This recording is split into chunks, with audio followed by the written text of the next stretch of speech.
My wife cheated on me with her coworker. I collected evidence, exposed them, ruined his career, and took everything from her. But she tried to come back. I thought I had the perfect life. You know, the kind where everything just seems to click into place. My wife, let's call her Rachel, and I had been together for nearly a decade, and everything just felt right. We weren't one of those couples who were constantly fighting or walking on eggshells around each other.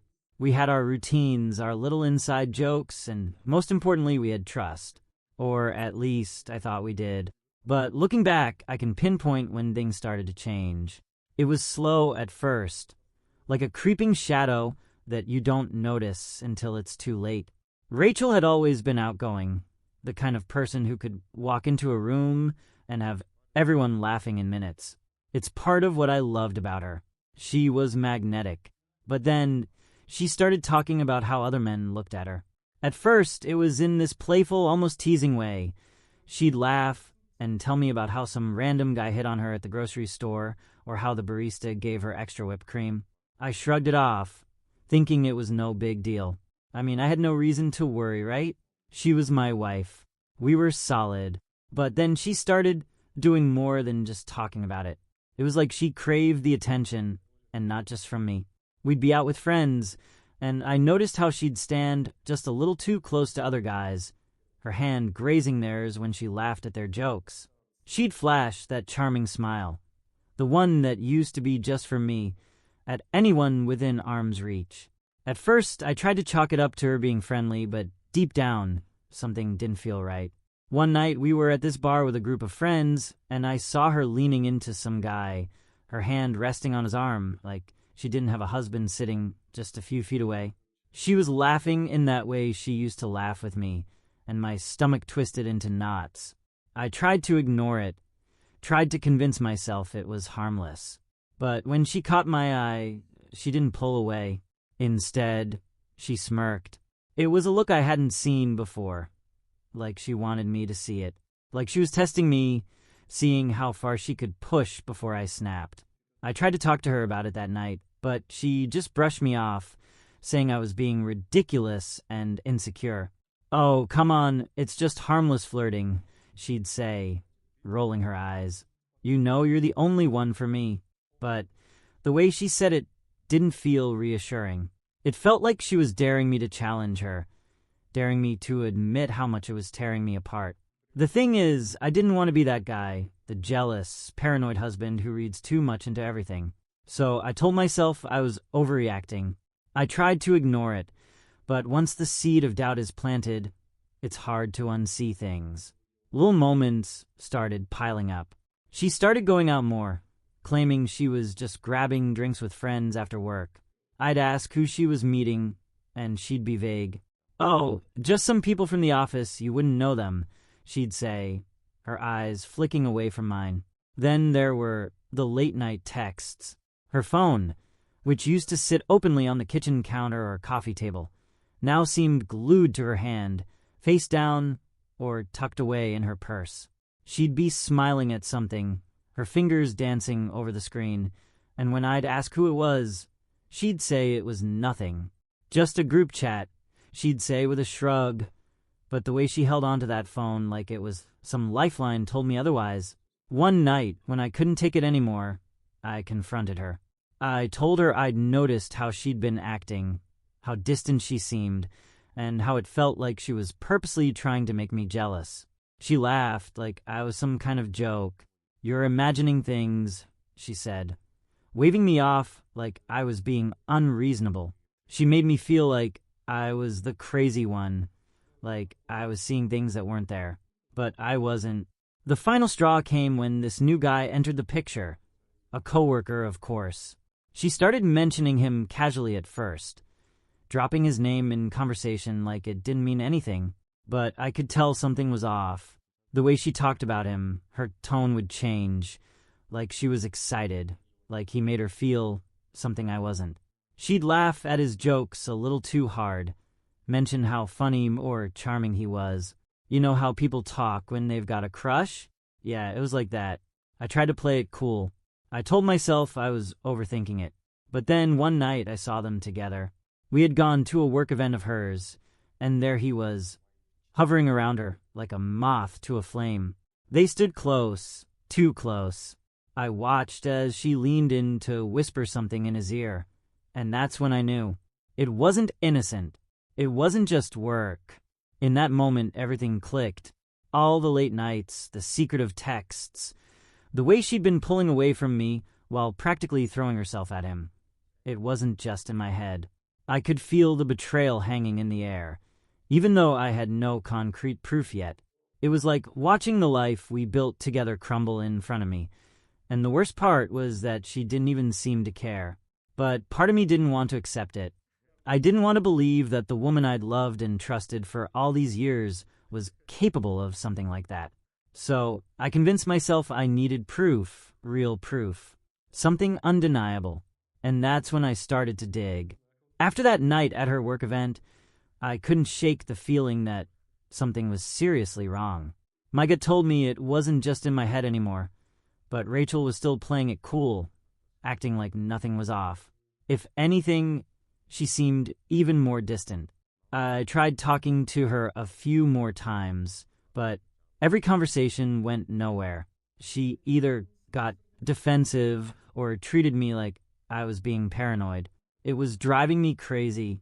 I knew I needed proof, something solid, something that would stop her from brushing me off or turning the blame back on me.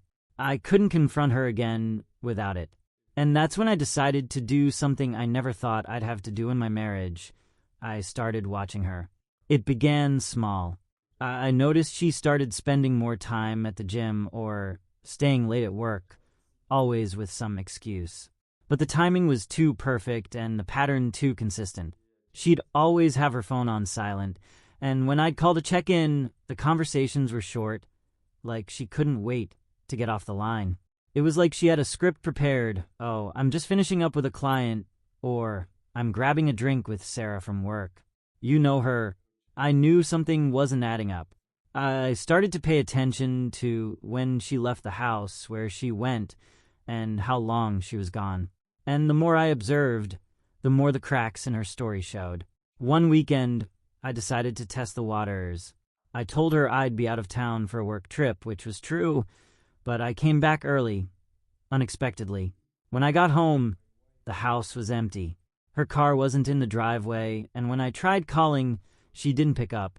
My stomach churned, knowing exactly what was going on, but still wanting to be wrong. I checked the Find My app we had on our phones, just to see if she was where she said she was. And surprise, she wasn't at the gym. Instead, she was at a location I didn't recognize, miles away from where she was supposed to be. I sat in the driveway, staring at the app, wondering what to do next. Was I really going to follow her?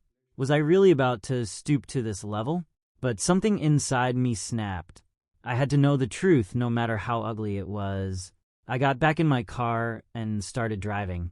The address led me to a small, upscale neighborhood on the other side of town.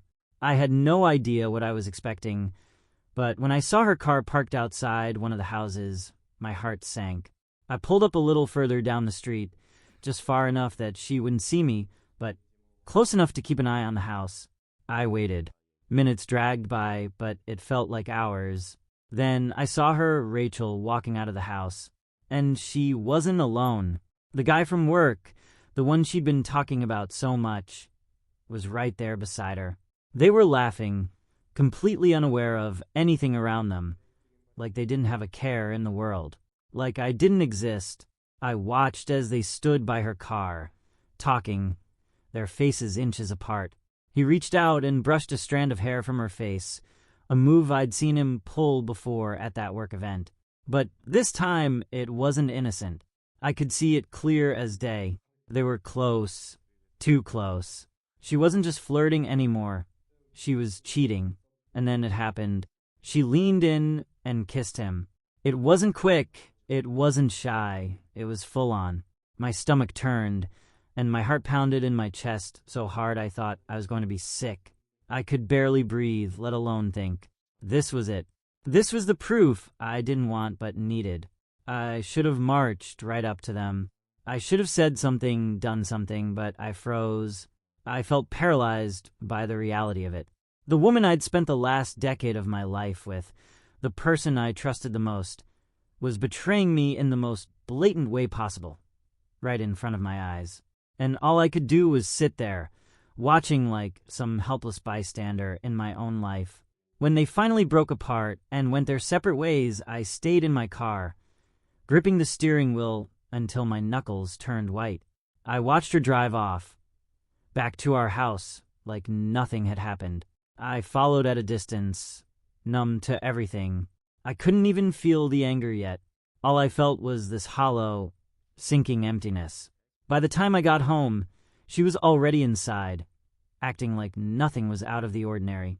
She greeted me with a smile, asked how my work trip went. I stared at her, trying to reconcile the woman in front of me with the one I'd just seen kissing another man. I didn't confront her that night. I didn't know how to. I needed to process it, to figure out my next move. But I knew one thing for sure. This wasn't over. If she thought she could get away with this, she was dead wrong. I wasn't going to just let her walk all over me and destroy everything we built. No, this was the beginning of the end. And if she thought she was playing a game, she was about to find out I wasn't going to lose. That night, after seeing her with him, I couldn't sleep. I kept replaying the moment over and over in my mind, her laughing, kissing him, acting like she didn't have a care in the world. My stomach churned with disgust, but the anger was starting to creep in. I knew I couldn't sit on this forever. If I was going to confront her, I had to be smart about it. I needed more than just seeing her kiss him. I wanted undeniable proof, something that would not only crush her lies, but would also give me the upper hand when the time came. The next morning, I acted like everything was normal. I didn't mention my early return or what I saw the day before. Instead, I played the part of the oblivious husband. If she wanted to keep lying, I was going to let her dig her own grave. I kept a close eye on her, though. Every time her phone buzzed, every time she left the room, my blood boiled a little more. But I stayed calm, knowing that soon I'd have what I needed. I started by going through her things when she wasn't around, her phone, her emails, anything I could get my hands on. But she was careful. She wasn't stupid enough to leave anything obvious lying around. All the messages with him were likely deleted, and her phone never left her side, not even when she slept. That's when I decided to take it a step further. I installed a tracking app on her phone. It was easy enough since we both knew each other's passwords. She had no idea. With the app, I could see her location, her texts, even her call logs in real time. I figured if she was cheating behind my back, I'd have the proof soon enough. All I had to do was wait. And sure enough, it didn't take long. Over the next couple of weeks, her patterns became predictable. Late-night texts to the same number, her car parked in places she had no reason to be, and more frequent excuses about staying late at work or going out with friends. It was almost laughable how little effort she put into hiding it now. Then one day, I got the break I needed. She told me she was going to meet a friend for lunch, but her location showed she was miles away, back at that same house where I'd seen her with him before. I knew what was happening, and this time, I wasn't going to just sit back and watch. I grabbed a small camera, one of those hidden types people use for security purposes, and drove to the house. I parked down the street and waited. Her car was already there, and so was his. They were inside, and I could only imagine what was happening. I wasn't going to storm in like some lunatic, though. No, this needed to be done right. I wasn't just looking for a confrontation. I was building a case. After what felt like hours, they finally came out. I hit record as they walked to his car, laughing, kissing, just like before. It made me sick to watch, but I kept the camera steady, capturing every moment. When they finally drove off, I stayed behind for a bit, letting the anger settle. I needed a clear head for what came next. Once I had enough footage, I went home and saved everything on my computer. Texts, locations, videos, the whole affair laid out in front of me. I had the evidence now. I could take it to a lawyer, confront her, or hell, even blast it all over social media if I wanted to. But I wasn't interested in petty revenge. I wanted to destroy her in a way that would leave her no choice but to face the consequences of what she had done. She thought she was in control, but I was about to flip the script. The next morning, I decided it was time. I could feel the tension in my body, but I played it cool. When Rachel came down for breakfast, I handed her coffee like I always did, pretending everything was fine. But inside, I was boiling, just waiting for the right moment to strike. As she got ready to head out for another lunch with friends, I casually asked her about her plans. She rattled off the same tired excuse she always used, talking about how she was meeting some coworker and would be back later. I just smiled and nodded, letting her walk right into it. "Sounds fun," I said. "Oh, by the way, I need to talk to you about something when you get back." She looked at me, suspicious for a second, but I kept my expression neutral. She shrugged and left, no doubt thinking she'd fooled me again. But this time, she wouldn't be coming home to the same naive husband. While she was out, I called a lawyer. I laid everything out for him. The affair, the texts, the videos, all of it. He was straightforward with me. If I wanted to go for divorce, I had more than enough evidence to ruin her in court. I could keep the house, get a favorable settlement, and walk away with my dignity intact. He even mentioned the possibility of her lover's workplace being dragged into this, considering how inappropriate their relationship was. But I wasn't ready to file for divorce just yet. I had something else in mind, something more personal. When Rachel came back that evening, I was waiting for her in the living room. I could tell she wasn't expecting anything. She gave me the same fake smile she'd been giving for weeks. But this time, I wasn't smiling back. "We need to talk," I said, and I saw her face change instantly. She knew something was off, but she had no idea just how deep she was in. She sat down slowly, watching me like I was about to drop a bomb, and she wasn't wrong. "I know what you've been doing," I said, keeping my voice steady, almost calm. Her eyes widened for a second, and I could see the gears turning in her head, trying to figure out what I knew. "You think I'm stupid?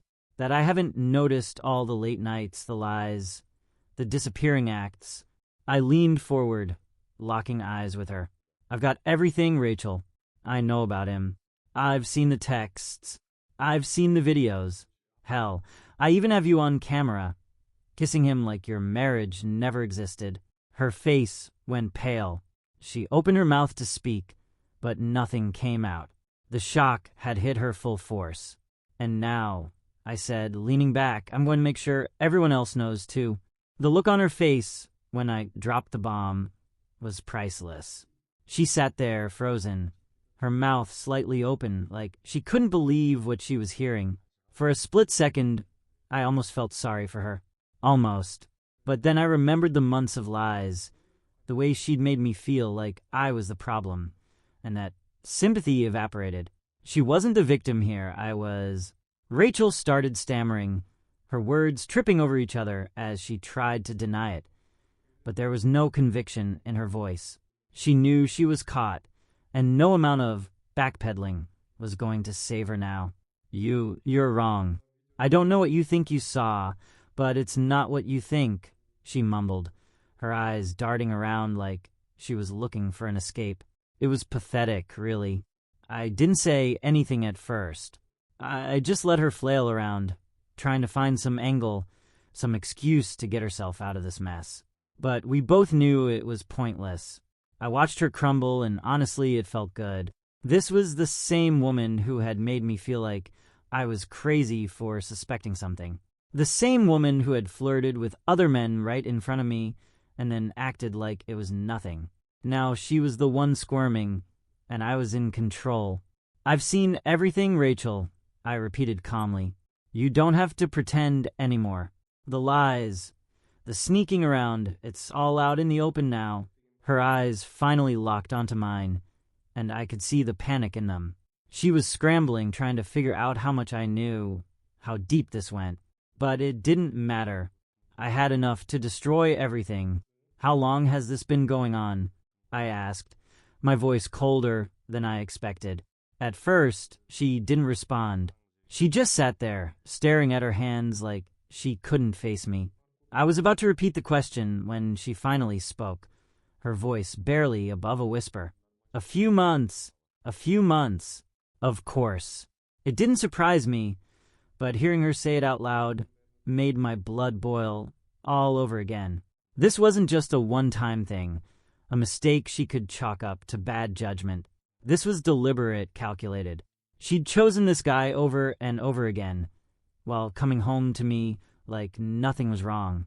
The betrayal cut deeper than I could have imagined. "Do you love him?" I asked, not sure if I even wanted to know the answer. She hesitated, and that hesitation told me everything I needed to know. If she had to think about it, it didn't matter what she said next. But still I waited. "No," she finally said, but it didn't feel like the truth. I could tell by the way she said it. It was too late for any of that now. Anyway, I stood up, pacing the room for a second, trying to collect myself. The rage was there, just below the surface, but I wasn't going to lose control. Not yet. This wasn't just about finding out she'd been cheating. This was about the fallout, what I was going to do next. I had options, and I wanted to make sure I hit her where it hurt. "You think you can just say sorry and fix this?" I asked, turning back to her.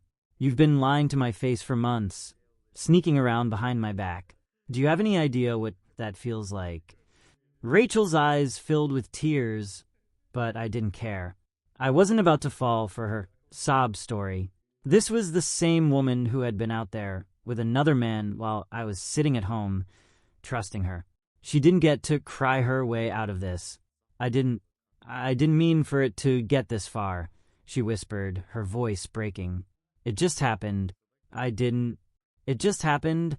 I cut her off, laughing bitterly. "You don't just happen to kiss someone. You don't just happen to sneak around with another guy for months. You made a choice, Rachel. Own it." I could see her flinch at my words, but it wasn't enough. I needed her to feel the weight of what she'd done, and I wasn't going to let her get away with it. "I'm not stupid, you know," I continued, my voice rising a little. "I've been watching you for weeks. I've seen the texts, the calls, the late-night meetings. Hell, I followed you to his house. I watched you with him." Her face went white as a sheet, and I could see her hands trembling. She wasn't expecting that. She thought she had been so clever, so careful. But I had been 2 steps ahead of her the whole time. "Do you know what it's like to see your wife with another man?" I asked, my voice shaking with barely contained anger. "Do you know what it's like to watch the person you love lie to your face, day after day, like you're nothing?" Her tears were flowing freely now, but I wasn't moved. I had seen too much, felt too much. There was no going back from this. "I'm filing for divorce," I said, the words coming out like a punch, "and I'm going to make sure everyone knows why." Rachel gasped, her eyes wide in disbelief. "No, you can't. Please, we can fix this," she sobbed, reaching out for me. But I stepped back, out of her reach. "Fix what?" I spat. "You already broke everything. You broke us." She sat there, shaking, tears streaming down her face. But I didn't feel an ounce of sympathy. I had given her everything, and she had thrown it all away. But I wasn't done yet. I had one more card to play. "You might want to give your lover a heads up," I said coldly. "Because once I'm done with him, he's going to lose more than just his job. I'm going to make sure everyone knows exactly what kind of person he is. And you're going to be nothing but a memory." Rachel stared at me, completely broken. But I didn't feel sorry. She had made her choice, and now she was going to have to live with it. As I turned to walk away, leaving her sitting there in her own mess, I realized something. I wasn't the victim anymore. I had the power now, and I was going to use it to make sure she regretted every single lie she ever told me. Walking away from her that night felt like the most powerful thing I'd ever done.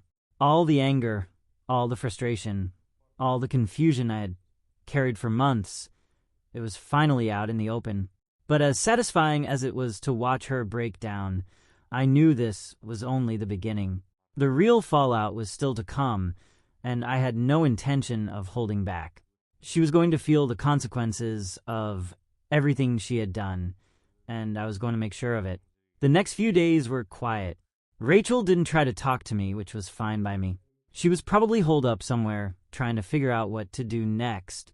I had already made my move by contacting the lawyer and putting the wheels in motion for the divorce. But there was still one more thing I had to take care of: her lover. This guy thought he could swoop in, mess with my life, and get away with it. He was in for a rude awakening. I did some digging, and it wasn't hard to find out more about him. Turns out he was married too, with kids. That little detail made everything even sweeter. He wasn't just wrecking my life, he was wrecking his own, and I was going to help speed up the process.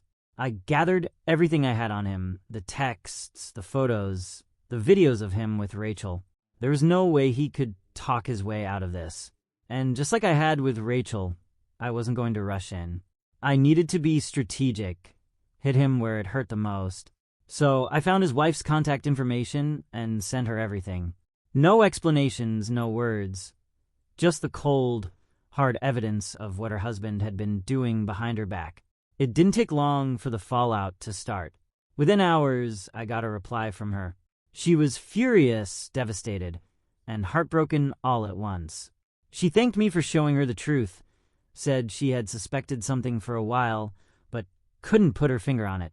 I didn't care about the details. All I wanted was for her to know the kind of man she was married to, and now she did. Let him deal with the destruction in his own home. It was only fair. But I wasn't done with him yet.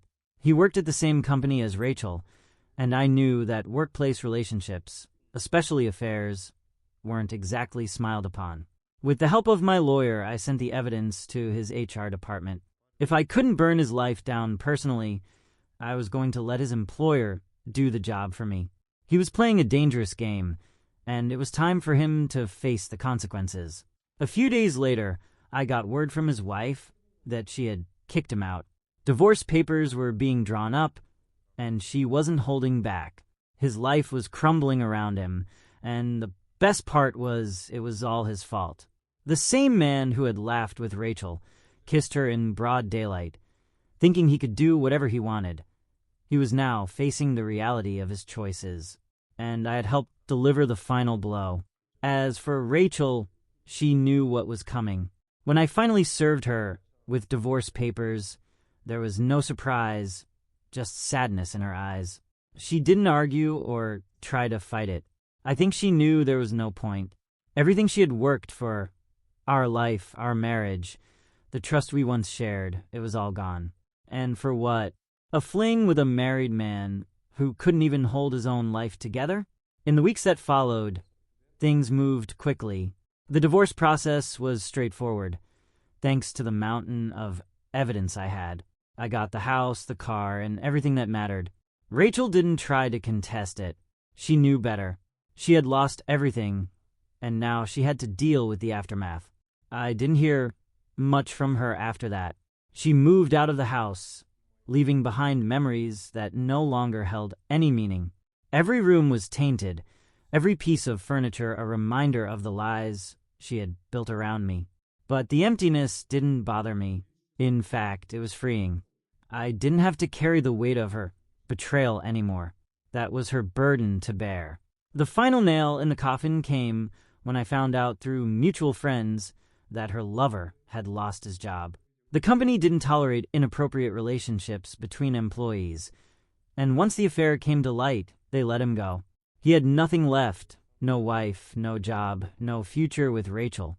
Whatever fantasy they had created for themselves had come crashing down, and they were both left picking up the pieces. Meanwhile, I was moving on.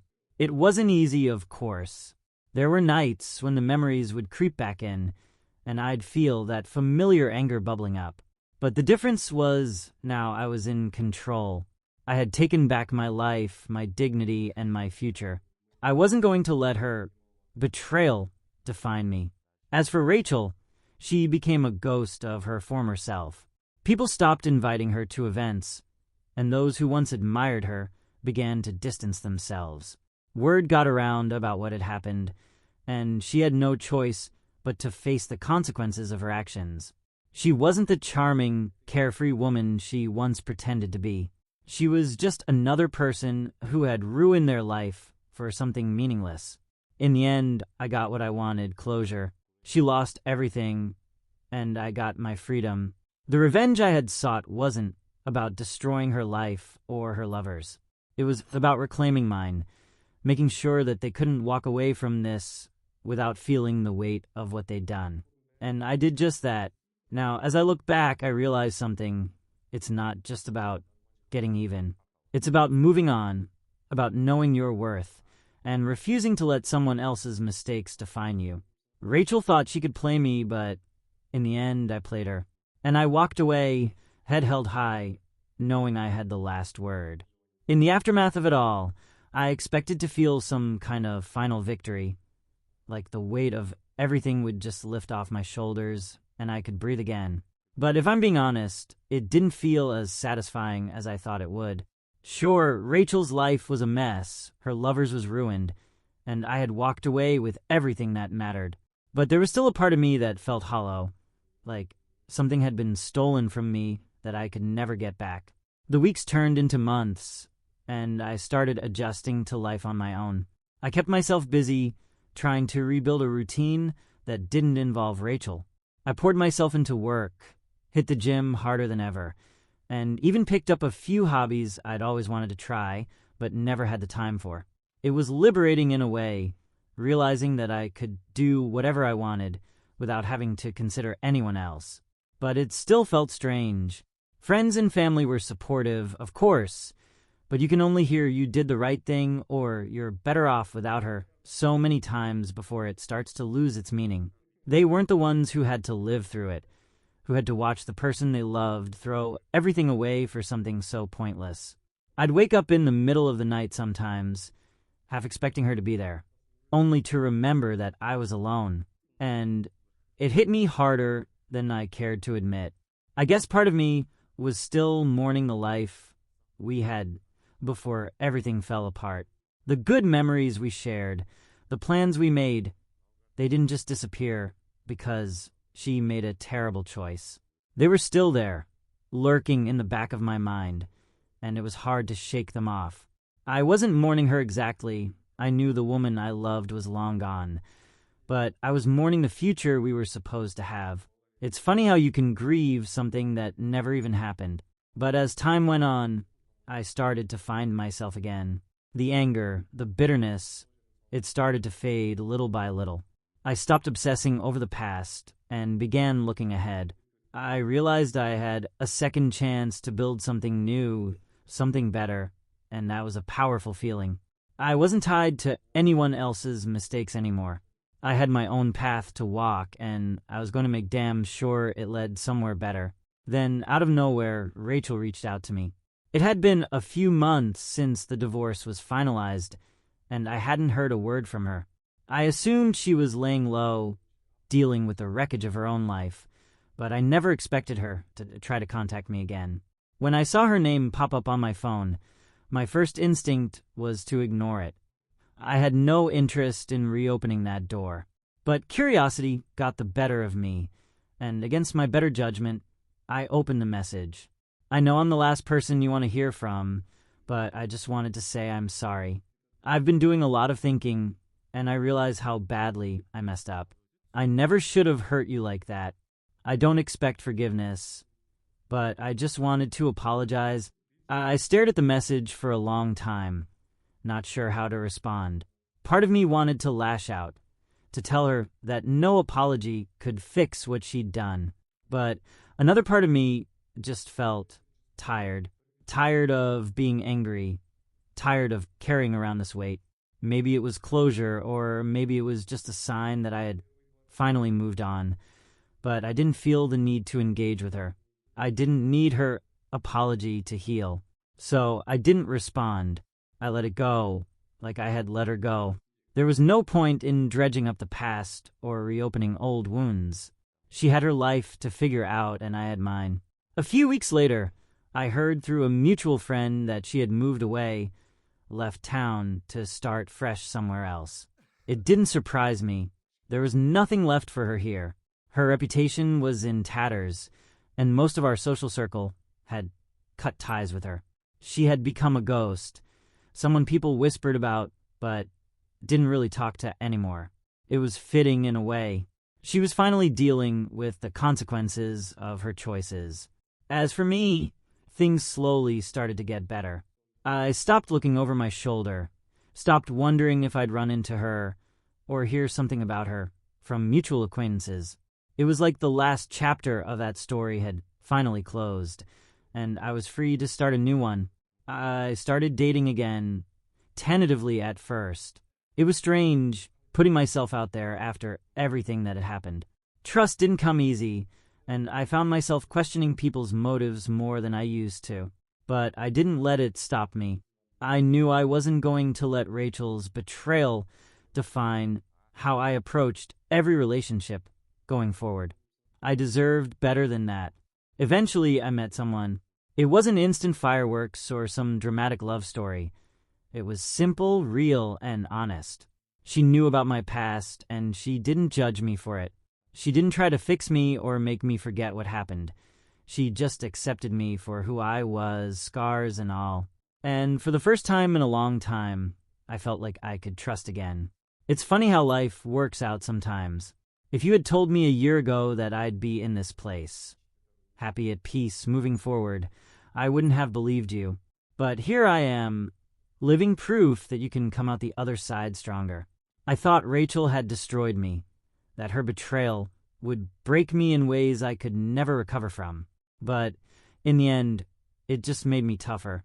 Revenge, closure, moving on, it's all part of the process.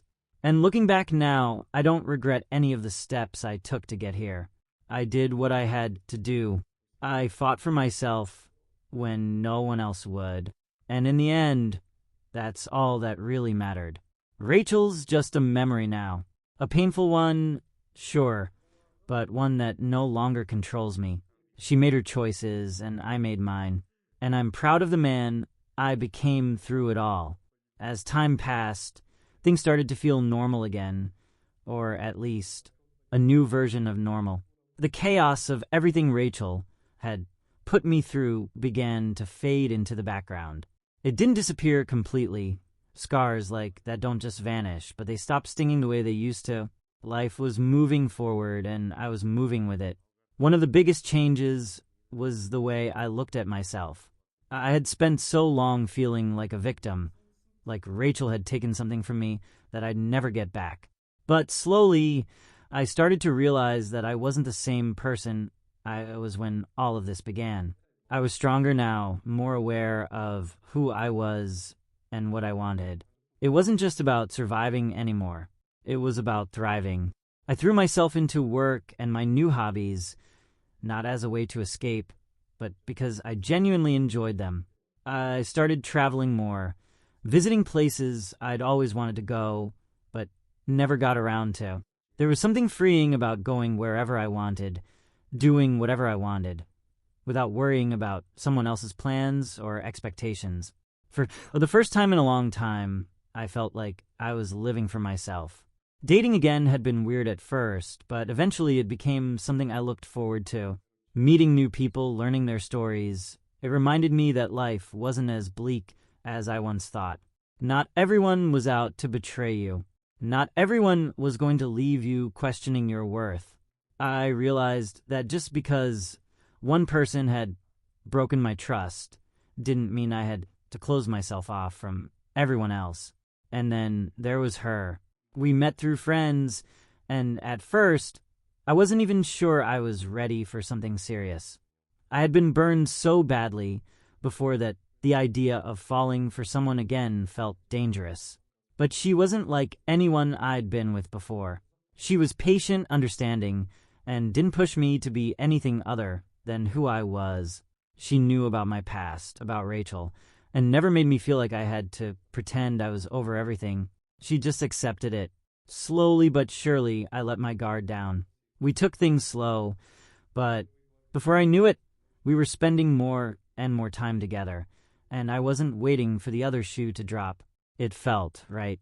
It felt like the fresh start I didn't think I deserved, but desperately needed. One night, after we had been dating for a few months, she asked me how I felt about everything I'd been through. It was the first time in a while I had really thought about Rachel. I hadn't spoken her name in what felt like forever, and the bitterness that used to rise up in me whenever I did wasn't there anymore. "I guess I've moved on," I told her. And the moment I said it, I realized it was true. Rachel and the mess she had made of my life were still there, somewhere in the background. But they didn't define me anymore. She had tried to break me, but I had rebuilt myself piece by piece, and now I was stronger for it. I didn't need to keep reliving the pain or holding on to the anger. I had won by letting it go. As for Rachel, I heard she was still struggling. She had moved to a new city, tried to start over, but nothing really stuck for her. She had burned too many bridges, and from what I gathered, she was still dealing with the fallout of everything she had done. I felt no sympathy for her. She had made her bed, and now she had to lie in it. But I wasn't interested in revenge anymore. I wasn't interested in making her suffer. I had already done that, and now it just felt pointless. What mattered was that I had my life back. I was happy. I was free. And that was more than enough. The final step in moving on came when I decided to sell the house. It was the last piece of my old life with Rachel, and as much as I had grown past it, the place still held too many memories. I wanted a clean slate, a fresh start, just like I had found with my new relationship. So I sold it and moved into a new place, one that was entirely mine. Walking out of that house for the last time, I didn't feel sad. I didn't feel nostalgic. I felt relief. It was like I was leaving behind the last vestiges of the life I had once shared with her, stepping fully into the new life I had built for myself. And it felt good. Rachel was just a chapter in my story, an important one, sure, but not the final one. I had so much more ahead of me, and for the first time in a long time, I was excited about the future. I had learned that you can't control what people do to you, but you can control how you respond. I had chosen to fight back, to rebuild, and to move forward, and that made all the difference. Now, when I look back on everything, I don't see a man who was destroyed by his wife's betrayal. I see a man who overcame it. I see someone who refused to let another person's choices define his life. And in the end, that's the best revenge of all.